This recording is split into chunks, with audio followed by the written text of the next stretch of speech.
Bonjour à toutes et à tous. Aujourd'hui, on va s'attaquer à une idée très ancrée sur ce que veut dire réussir. Et si au fond, le secret, ce n'était pas de se forcer plus, mais de concevoir un bien meilleur plan? C'est exactement ce qu'on va explorer. On connaît tous ça, hein, cette sensation de se lever tôt, de tout donner, de fournir des efforts, de faire tout ce qu'on est censé faire pour y arriver. Mais voilà, malgré toute cette énergie qu'on déploie, il y a ce sentiment hyper frustrant que rien ne bouge, qu'on fait du surplace, qu'aucun progrès réel n'est en train de se faire. Les résultats, eux, se font attendre.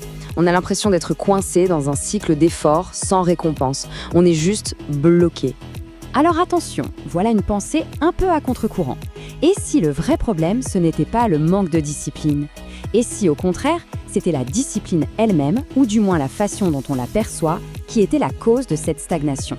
Et ça nous amène directement à notre première partie. On va essayer de comprendre ce que c'est, ce fameux piège de la discipline. Cette image, elle est parfaite pour illustrer le problème. On peut être l'athlète le plus discipliné au monde, mais si on court à fond dans la direction opposée à la ligne d'arrivée, eh bien chaque pas nous en éloigne. L'effort pur ne sert à rien sans la bonne orientation. Du coup, la question change complètement. Le vrai souci, ce n'est peut-être pas l'intensité de l'effort, mais plutôt l'architecture qu'il soutient, ou plutôt son absence totale. Bon, maintenant, analysons un peu pourquoi le simple fait de se forcer est une stratégie qui, en réalité, est presque toujours vouée à l'échec. Il y a en gros 3 raisons fondamentales qui expliquent pourquoi la volonté seule, ça ne peut pas suffire sur le long terme. On va les voir une par une. Premièrement, on dépend beaucoup trop de la motivation. On croit être discipliné, mais en fait, on agit surtout quand on se sent bien, quand on a l'inspiration. Le truc, c'est que dès que cette flamme s'éteint, l'action s'arrête net. C'est un carburant beaucoup trop instable pour un long voyage. Deuxièmement, on passe son temps à se battre contre son propre environnement. Vouloir se concentrer avec un téléphone qui n'arrête pas de vibrer, des notifications qui popent de partout, c'est un peu comme essayer de méditer en plein milieu d'un concert de heavy metal. L'environnement, s'il est conçu pour la distraction, gagnera toujours. Et troisièmement, le coût en énergie. Le fait de voir chaque tâche comme un combat interne permanent, « Allez, je dois travailler, allez, arrête de procrastiner », ça consomme une énergie mentale phénoménale. Le cerveau déteste ça, et l'abandon n'est plus qu'une question de temps. Alors, c'est quoi la solution? C'est là qu'on va changer complètement de perspective. On va arrêter de penser en termes de volonté et commencer à penser en termes de système. Le plus important, c'est de bien comprendre ce qu'est un système. Ce n'est pas de la volonté, non. C'est une architecture intelligente. Un bon système ne va pas se battre contre la résistance, il va la supprimer. Il ne dépend pas de l'humeur du moment, il va juste automatiser l'action. La différence, elle est énorme. La volonté, c'est une batterie qui se vide. Elle se bat, elle force, elle dépend de nos émotions.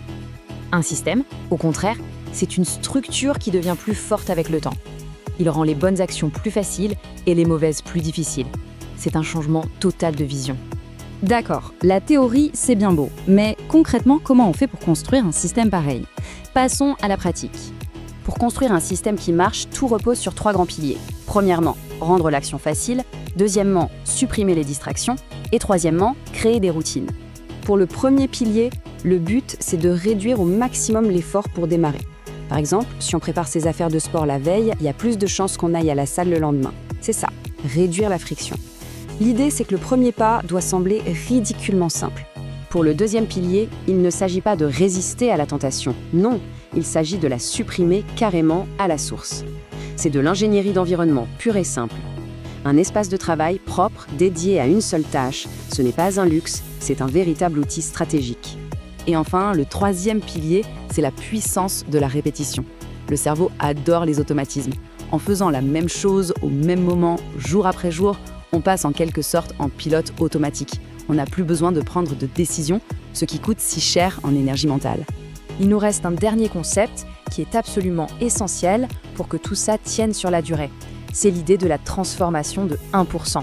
C'est sans doute l'erreur la plus classique. On a une prise de conscience et on veut tout révolutionner dans sa vie en l'espace de 24 heures. C'est la recette parfaite pour l'échec, parce que le vrai changement, le changement qui dure, est toujours progressif. La bonne approche, ce n'est pas la perfection, c'est la constance. Il faut viser une amélioration de seulement 1% chaque jour. Ça peut paraître insignifiant, presque ridicule, mais c'est là qu'opère la magie de l'effet cumulé. Une amélioration de 1% par jour, ça ne donne pas 365% au bout d'un an. Non.